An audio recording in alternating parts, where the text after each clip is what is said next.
حامدا ومصليا أما بعد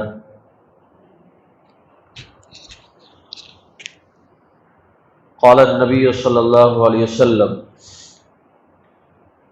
المسلم من سلم المسلمون من لسانه ويده والمهاجر من هجر عما نهى الله تبارك وتعالى أو كما قال عليه الصلاة والسلام رواه البخاري. وقال تعالى في القرآن المجيد والفرقان الحميد ليس البر أن تولوا وجوهكم قبل المشرق والمغرب ولكن البر من آمن بالله واليوم الآخر والملائكة والكتاب والنبيين وآتى المال على حبه ذوي القربى واليتامى والمساكين وابن السبيل والسائلين وفي الرقاب وأقام الصلاة وآتى الزكاة والموفون بعهدهم إذا عاهدوا والصابرين في البأساء والضراء وحين البعث أولئك الذين صدقوا وأولئك هم المتقون.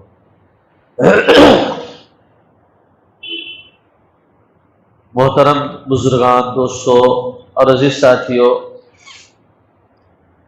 آج کا موضوع ہے مسلمان کی تعریف. What is the definition of a true Muslim? سچا مسلم کون ہے؟ کیا علامتیں ہیں؟ کیا پہچان ہے؟ امام بخاری رحمۃ اللہ علیہ نے ایک باب باندھا ہے، باب امور الایمان. ایمان کے ریگارڈنگ کیا چیزیں ہیں جس سے ہم کہہ سکتے ہیں، پہچان سکتے ہیں کہ واقعی طور پر ایکچوئل مسلمان، ٹرو مسلم، صحیح مسلم، سچا ایماندار، پکا ایمان والا اس کو کہا جاتا ہے. ایک تو نبی صلی اللہ علیہ وسلم کی حدیث ہے کہ مسلمان وہ ہے کہ جس کے ہاتھ اور پاؤں سے، باللسانہ و یدہ، زبان اور ہاتھ سے، دوسرا مسلم محفوظ رہے. دوسری چیز نبی صلی اللہ علیہ وسلم نے اگلے پارٹ میں فرمایا کہ مہاجر، جب مہاجر کا لفظ استعمال ہوتا ہے تو ہم یہ سمجھتے ہیں ایک جگہ سے دوسری جگہ منتقل ہو جانا، چلے جانا، یہ مہاجر کہلاتا ہے. اس کو مہاجر بالقدوم والجسم کہتے ہیں، چل کر اور جسم سے ہجرت کرنا، جسم کے ذریعے کیا کرنا؟ ہجرت کرنا. یہ ہجرت ہے، اور خود نبی علیہ الصلوۃ والسلام نے مکے سے مدینہ ہجرت فرمائی ہے، جو ہجرت کے ایمان کی پہچان تھی.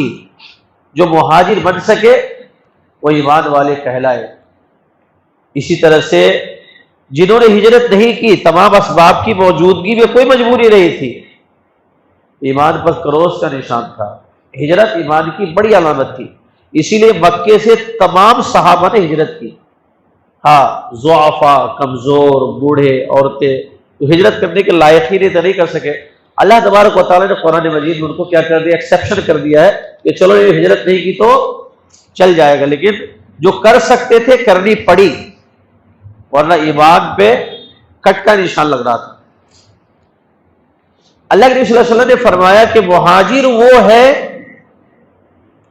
جو ہجرت کرے، رک جائے، چلے جائے، چھوڑ دے، باز آئے، ما نہى اللہ عنہ، جن چیزوں سے اللہ تبارک و تعالی نے روکا ہے اس کو مہاجر کہتے ہیں.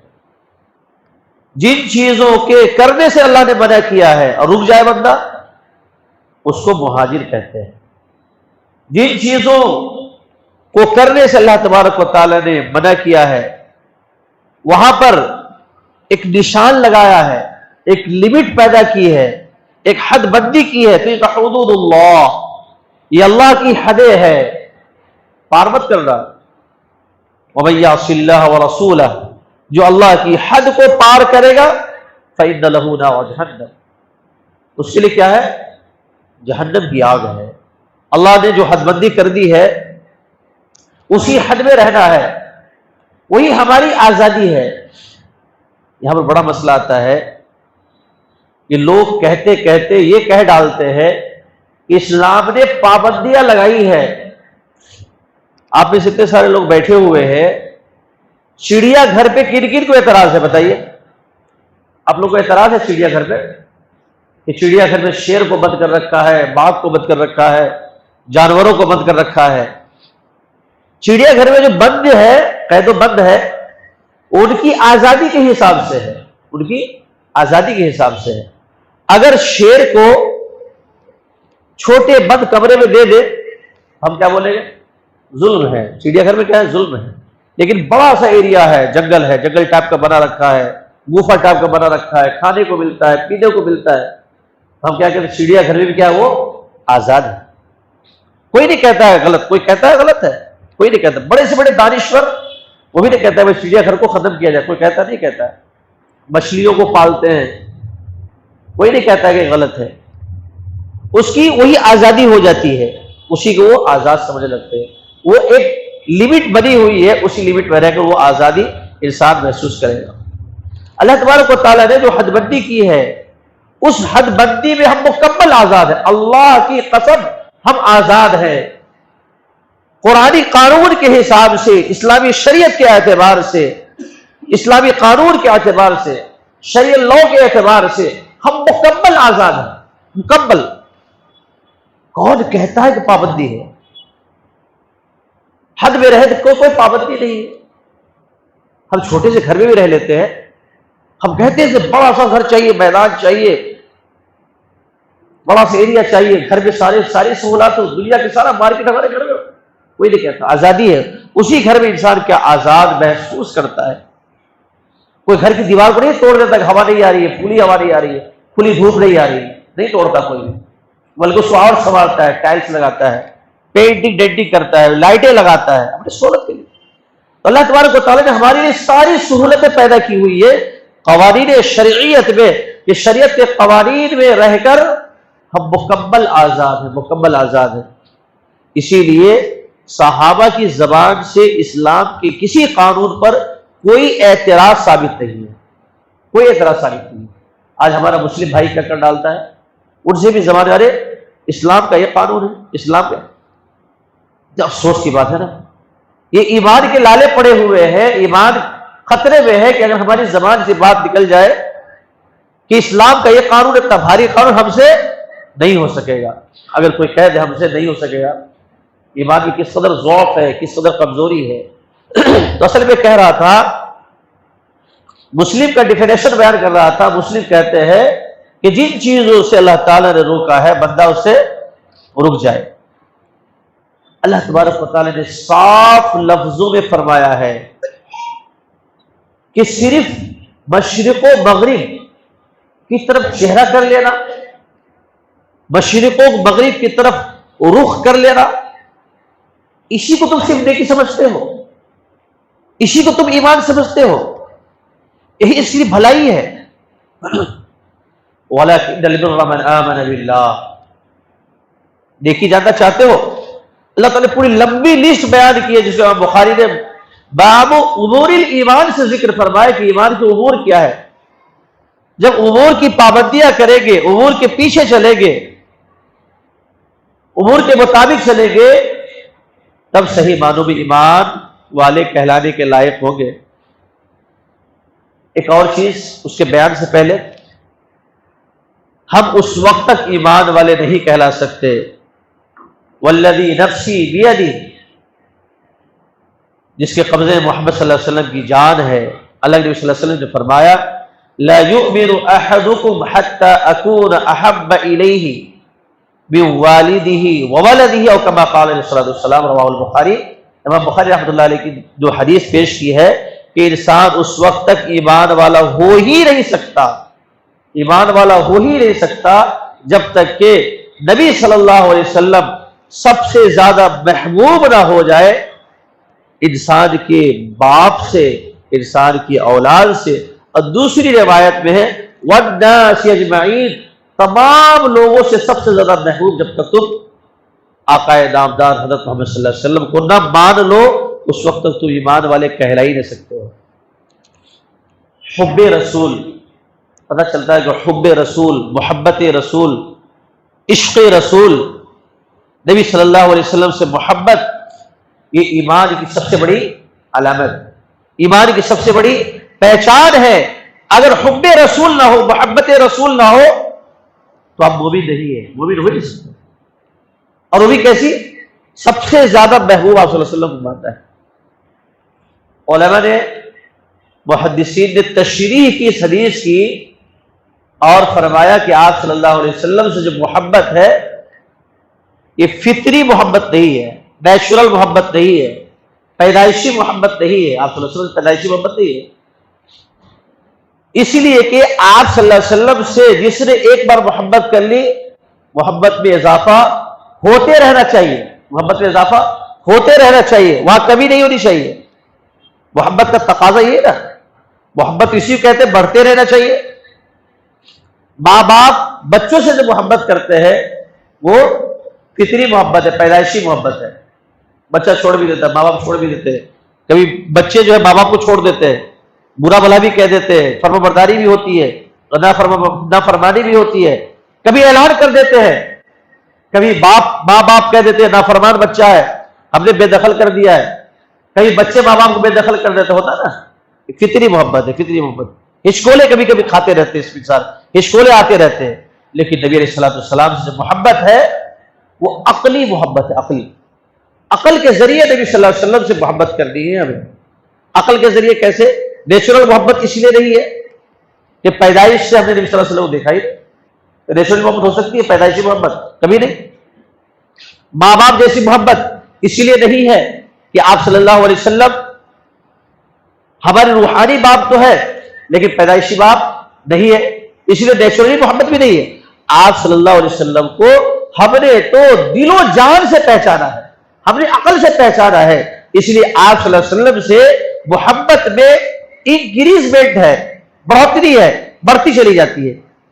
اسی لیے ایک قول ہے، سمجھ لینی چاہیے کہ سنت پر جو ہم عمل کرتے ہیں، اگر ہم نے سنت پر عمل کیا، سنت پر ہم نے عمل کیا اور ہمیں یہ پتہ نہیں ہے کہ نبی کی سنت ہے، آپ کو ایک ذرہ بھی ثواب نہیں ملے گا۔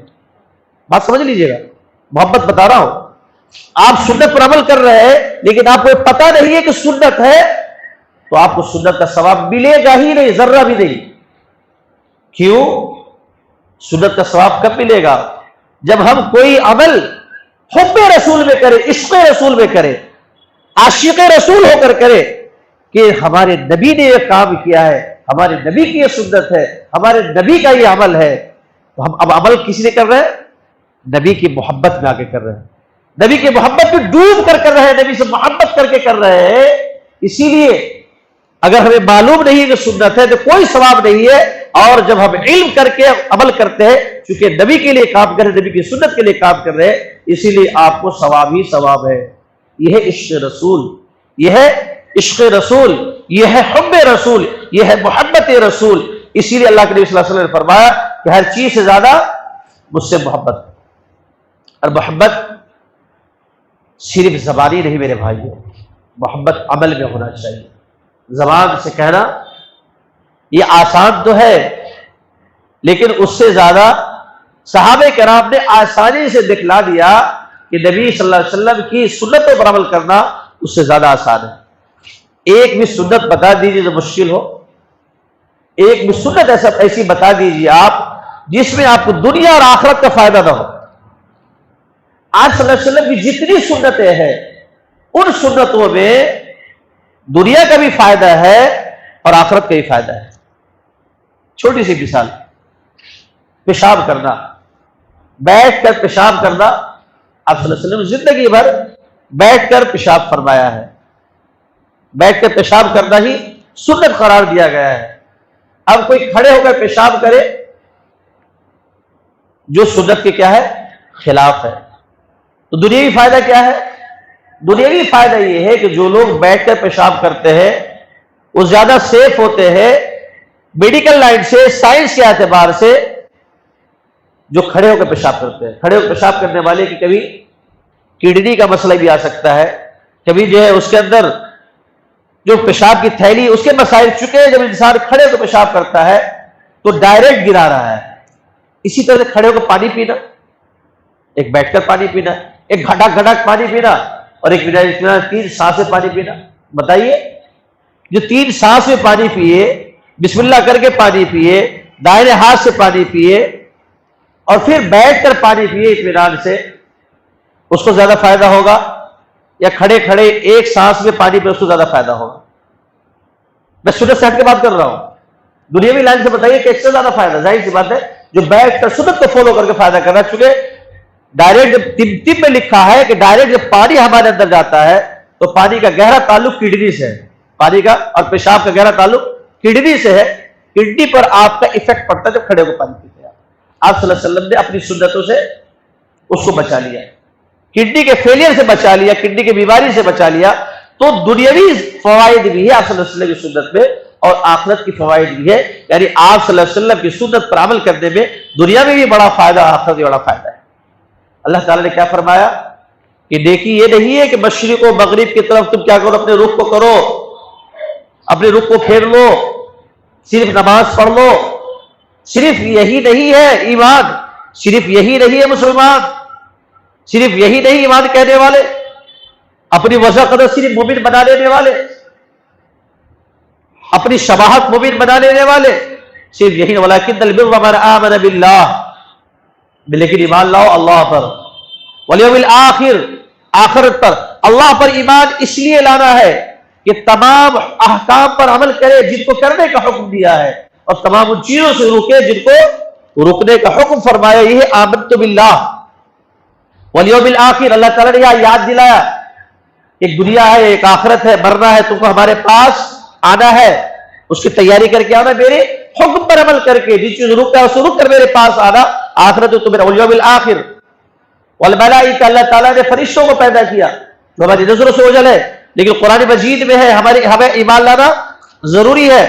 والکتاب، جتنی کتابیں اللہ تعالیٰ نے نازل فرمائی ہے سب پر ایمان لانا ہمارے لیے فرض ہے. جتنی کتابیں نازل کی ہے ایک بھی کتاب کا کوئی ایمان والا امت محمد صلی اللہ علیہ وسلم سے منکر نہیں ہے. ہم تو تمام نبیوں کی کتابوں کو مانتے اور تمام نبیوں پر ایمان رکھتے. والرسل، جتنے بھی رسول اللہ تعالیٰ نے بھیجے سب پر ایمان لانا ہمارے لیے کیا ضروری ہے.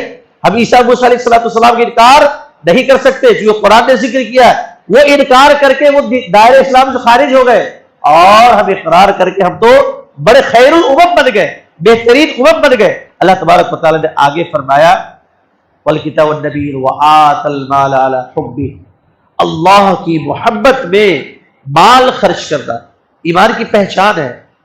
یہاں پر رک کے ایک بات بتاتا ہوں میرے بھائیوں، یہ بہت غور سے سنیے، خاص طور پہ جنہیں اللہ تعالیٰ نے تھوڑا سا مال اور دولت دی وہ ضرور سنے اس بات کو، اور گہرائی سے سوچے اس بات کو کہ یہ حقیقت ہے یا نہیں ہے. کہیں بھی مدد کی بات آتی ہے، مدد، کوئی بیمار پڑ گیا، کسی کو پریشانی ہو گئی، کسی کو ایکسیڈنٹ ہو گیا، کسی کی ضرورت پڑ گئی، تو جیب میں ہاتھ ڈال کے سب سے پہلے نیت کرتے میں زکات نکال رہا ہوں. کیا نکال رہا ہوں؟ زکات نکال رہا ہوں. یہ مالداروں کا حال ہے، زکات نکال رہا ہوں. میرے بھائیوں زکات آپ پر فرض ہے، خواہی یا نہ خواہی، چاہے یا نہ چاہے آپ کو زکات تو نکالنی ہی پڑے گی کیونکہ زکات تو اسلام کی بنیادوں میں سے تو نکالنا ہی پڑے گا. تو زکات نکالنا اٹ سیلف آپ کے لیے کوئی فضیلت کی زیادہ بات نہیں ہوئی. نماز پڑھ لینے سے آپ کی فضیلت ہوتی ہے، اب تو فریضہ ادا کر رہا ہے. زکات نکال کر اپنے فریضہ ادا کیا ہے. ہیلپ اصل یہ ہے لن تنالوا البر حتى تنفقوا مما تحبون یا ایھا الذین آمنوا انفقوا مما رزقناکم من طیبات ما کسبتم، جو کمایا ہے، جو کچھ لیا ہے اس میں سے خرچ کرنا. وہ کون سا مال ہے؟ وہ صدقہ ہے. صدقہ میرے بھائیوں ہم کیا کرتے ہیں، زکات کے مال نکال کے فوراً ہیلپ کے لیے آگے بڑھ جاتے ہیں. بالکل طریقہ درست سے ہیلپ ہو جاتا ہے، آپ کی زکات بھی ادا ہو جاتی ہے اور مدد بھی ہو جاتی ہے سامنے والوں کی. لیکن بہتر یہ ہے صحابہ کرام کی پوری زندگی کو کھنگا لیا، پوری زندگی کو. زکات تو ہر حال میں ادا کرتے تھے، ہر حال میں، جو صاحب حیثیت تھے.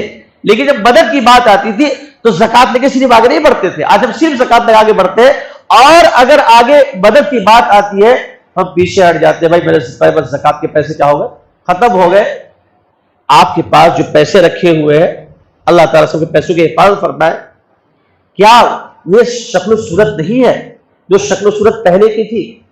کیا یہ صبح اند مال ہو اخلدہ والی بات نہیں ہے کہ ہم جمع کر کے جس کو رکھے اس میں سے نکالنا نہیں چاہتے؟ دل نہ چاہ رہا ہو خرچ کیجئے تب قرآن پہ سچا عمل ہے. دل نہ چاہ رہا ہو ہمارے پاس پیسے ہیں زکوٰۃ میں خرچ ہو چکے ہیں، اب کوئی ضرورت مند آیا تو نہیں، مارکیٹ کے لیے بزنس کے لیے گھر والوں کے لیے کروڑوں روپے رکھے، اس میں سے 1 روپے باہر نہیں نکال سکتے، نہیں نکال سکتے. یہ اس قبیل بخل میں سے بخل ہے، یہ غلط چیز ہے. جب یہ زکوٰۃ کی بات آتی ہے ایسی صورتحال دیکھی گئی ہے، مسائل پوچھے گئے ہیں، جانکاری میں بات آئی ہے میرے بھائیوں، یہ خرچ کرنا تو آپ پر فرض ہے، وہ تو کرنا ہی پڑے گا. اصل نفس کشی یہ ہے، اصل خرچ یہ ہے کہ دل نہ چاہ رہا ہو پھر آپ سامنے والے کی مدد کیجیے. 10 روپے کی آپ کی ضرورت ہو، 5 روپے ضرورت پوری کیجیے، 5 روپے سامنے والے کو دیجیے. اللہ کی قسم اللہ تعالیٰ نے جو وعدہ کیا ہے کہ آپ کو 10 گنا اور 10 سے زیادہ گنا بڑھا کے آپ کو اللہ دے گا ہی دے گا. تجربہ کاروں نے تجربہ کیا، اب تجربہ بتا دیتا ہوں. زکوٰۃ آپ نے 10 لاکھ 20 لاکھ خرچ کیے، یہ کیا ہے بھائی؟ فریضہ ادا کیا. کیا ادا کیا؟ اپنا فریضہ ادا کیا، فرض ادا کر دیا. کوئی احسان نہیں، کوئی مدد نہیں، اور اپنے آپ کو احسان کرنے والے بھی نہ سمجھے، اپنے آپ کو احسان کرنے والے بھی ان میں شامل نہ ہو آپ. یہ آپ نے کیا کیا؟ فریضہ ادا کیا ہے. اصل یہ ہے کہ آپ کی ضرورت کے مال رکھے ہوئے ہو، اس میں بھی اللہ دیتا ہے. زکوٰۃ خرچ کیجئے، اللہ تعالیٰ بڑھا کے دیتا ہے. لیکن اگر آپ نے اپنی ضرورت میں سے صدقے کا پیسہ نکالا اور لوگوں کی مدد کی، اللہ کی قسم کھا سکتا ہوں مسجد کے اندر کہ آپ کو زکوٰۃ سے زیادہ اللہ تبارک و تعالیٰ بڑھا کے دے گا. یہ قرآن مجید کی روشنی بول رہا ہوں میں. عذاب منزل الذی یقرض اللہ قرضا حسنا فیضاعفہ لہ اضعافا کثیرہ، بہت بڑھا کے دے گا. یہ اصل ہے. اور اس وقت دل کیا ہے؟ دل ڈولتا ہے. جب پیسے نکالنے کی باری دل کیا ہے؟ ڈولتا ہے. اللہ تبارک و تعالیٰ پھر وآت المال علی حبہ، اللہ کی محبت، اللہ کا حکم ہے، اللہ کے ضرورت مند بندے آئے، اللہ تبارک و تعالیٰ نے ہمیں چنا. کبھی کبھی جب یہ بات آتی ہے، کبھی کبھی انسان جو ہے یہ سوچ کر مالدار کے پاس چلا جاتا ہے، ہو سکتا ہے وہاں سے مدد آیا ہے، تو مالداروں کو چاہیے کہ بہت خوش ہو، کیونکہ دربار اللہ کی لگتی ہے، دربار اللہ کی لگتی ہے، دربار اللہ کی ہے. رب العالمین اللہ ہے، اللہ سب کو دے رہا ہے. اللہ نے اپنے بندوں کو آپ کے پاس اس لیے بھیجا ہے کہ آپ لوگوں میں کیا ہے؟ مالدار مشہور ہے. چیبہ جبھی کبیرہ خاطر نہیں ہونا چاہیے، آپ کبھی بھی واپس نہ کریں. جو اللہ دینا جانتا ہے، اگلی بات نہیں بولوں گا میں، جو اللہ دینا جانتا ہے اگلی بات نہیں بولوں گا میں. اس لیے میرے بھائیوں، آپ خرچ کرنے میں کبھی اللہ تعالیٰ نے آپ کو مالدار بنایا ہے تو اللہ کی صفات میں سے هو الرزاق ذو القوة رزق دیتا ہے. وَإِنَّ اللَّهَ يَرْزُقُ بَعْضَهُم بِبَعْضٍ، اللہ بعض کو بعض کے ذریعے رزق دیتا ہے. تو اللہ تعالیٰ نے آپ کو صفت بتائی، صفت بنائیے مالدار کی صفت، اس صفت کا استعمال کیجئے اور پھر اللہ کے نزدیک محبوب ہو جائیے. والیتامی، یتیموں کی پرورش کرنا. جب بھی کوئی بچہ یتیم ہو جاتا ہے تو محلے والوں کی ذمہ داری ہے، خاندان والوں کی ذمہ داری ہے میرے بھائیوں، اس کی پرورش کرنا. لیکن جب بھی ایسا ہوتا ہے 2-4 لوگ آگے آتے ہیں، 1-2 سال آگے بڑھ کر اس کا ہاتھ پکڑتے ہیں، پھر کیا کرتے ہیں؟ وہ کہاں جاتا چھوڑ دیتے ہیں. میرے بھائیوں، ہاتھ ایک بار پکڑو تو منزل تک جب تک بچہ بالغ نہ ہو جائے کیجئے، چونکہ یتیموں کی کفالت کرنے والی کی فضیلت بہت زیادہ ہے، بہت زیادہ ہے. نبی صلی اللہ علیہ وسلم کی قربت حاصل ہوگی قیامت کی. والمساکین، مسکینوں کی، وابن السبیل، مسافروں کی، والسائلین، مانگنے والوں کی، وفی الرقاب، اسی طرح سے جو جیل کے اندر ہے ان کو چھڑانے میں آپ اپنے پیسے خرچ کیجئے. والغارمین فی سبیل اللہ السبیل، اسی طرح سے اللہ تبارک و تعالیٰ نے فرمایا یہ تو ہے والموفون بعہدہم، ایمان والوں کی پہچان یہ بھی مال تو خرچ کرنا ہی ہے اور وعدہ کیا ہے اس کو نبھانا ہے. یہ بڑی عجیب چیز ہے وعدہ. وعدے میں اچھے لوگ کیا ہوتے ہیں؟ پچھڑ جاتے ہیں. اچھے لوگ ٹوپی، جبہ، کبا، داڑھی، 5 وقت کی نماز، حج، روزے فرض، لیکن اگر وعدے کی بات آتی ہے تو صاحب تو صفحے ہستی سے مٹ جاتے ہیں، نظر ہی نہیں آتے کہاں وعدہ گیا. ارے کیسے مسلمان ہو؟ کیسی نماز ہے تمہاری؟ کیسا حج ہے؟ کیسے روزے ہیں؟ کیسے مسلمان کہلاتے ہو تم؟ تمہاری نماز تمہیں ملامت نہیں کرتی، زکوٰۃ ملامت نہیں کرتی، حج ملامت نہیں کرتا تم کو، تو نے وعدہ خلافی کیا. نبی نے تو اپنی زندگی میں ایک بھی وعدہ خلافی نہیں کیا. اللہ تو خود کہتا ہے ان اللہ لا یخلف المیعاد، اللہ وعدہ خلافی کرنے والا نہیں ہے. ہم دوسری کے بندے ہیں، نماز پڑھنے آتے ہیں وعدہ خلافی لے. حج کرنے جاتے ہیں وعدہ خلافی لے کر ہم کہتے ہیں حج قبول نہیں ہو رہی ہے، نماز قبول نہیں ہو رہی ہے، دعا قبول نہیں ہو رہی ہے۔ والموفون بعہدہم اذا عاہدوا والصابرین فی البأساء والضراء، مشکل حالات میں پریشانی میں کیا کرنے والے؟ صبر کرنے والے۔ صبر کیا ہے؟ ایمان کی علامت ہے، ایمان کی علامت ہے۔ وحین الباس، جنگ کی صورتحال پیدا ہو جائے تبھی پیچھے نہیں ہٹتے۔ اللہ کا حکم آ گیا، نبی کا حکم آ گیا، شریعت مٹ رہی ہے، اسلام مٹ رہا ہے، قرآن مٹ رہا ہے، قرآن پہ لوگ حملے کر رہے ہیں، نہیں، ہمیں ضرورت پڑے گی تو ہم بھی آگے آنے ہوئے۔ اس ساری جو چیزیں ہم نے آپ کو بیان کی ہے، امام بخاری رحمۃ اللہ علیہ نے اسی کے ذریعے باب باندھا ہے، اور باب باندھنے کے بعد امام بخاری رحمۃ اللہ علیہ نے حدیث پیش کی ہے، ایمان یاد کی۔ میرے بھائیوں، آج ضرورت ہے کہ ہم صحیح مسلم بنے، صحیح ایمان والے بنے۔ یہ جو امور آپ کے سامنے بیان کیے گئے، یہ صرف بیان کے لیے نہیں، ہم اپنی کوشش آگے بڑھائیں۔ ہر چیز کے کرنے میں، چاہے مال کی ضرورت پڑے مال دیں گے، جان کی ضرورت پڑے گی جان دیں گے، وعدہ وفا کی ضرورت بات آئے گی تو وعدہ وفا کریں گے، صبر کی بات ہے صبر کریں گے، الہ کلمۃ اللہ کے لیے ہمیں آگے بڑھنا پڑے گا تو ہم آگے بڑھیں گے، ہم کسی بھی چیز پیچھے رہنے والے نہیں ہیں۔ ہر صورت ہوگی ہم مٹ جائیں گے، ایمان اسلام کو مٹنے نہیں دیں گے۔ یہ ہے ایمان والوں کی پہچان۔ اللہ تعالیٰ سے دعا ہے اللہ تعالیٰ مجھے آپ کو سب کو عمل کرنے کی توفیق عطا فرمائے۔ وآخر دعوانا الحمدللہ۔